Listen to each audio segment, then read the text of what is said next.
واش محمد وهبي لقى السلاح اللي قدر يواجه به البرازيل؟ مرحبا بكم خوتي في فيديو جديد. اللي كيتابع الحصص التدريبيه الاخرى ديال المنتخب غادي يلاحظ واحد الحاجه مهمه بزاف.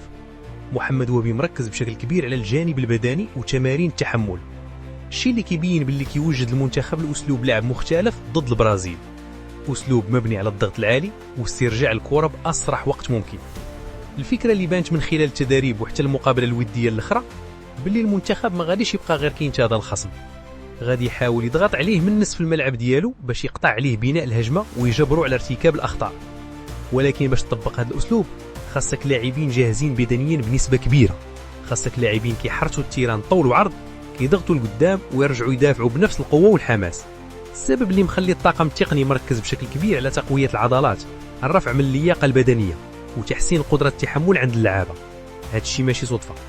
محمد وهبي عارف مزيان باللي المنتخبات الكبيره بحال البرازيل ما غاديش تخليك تحتفظ بالكره بزاف، وغادي يكون صعيب على المنتخب يفرض اسلوبه بالاستحواذ. الرهان الحقيقي ضد منتخبات بحال البرازيل هو الضغط القوي، افتكاك الكره بسرعه والتحول السريع للهجوم قبل ما الخصم يرجع يقاد الصفوف ديالو.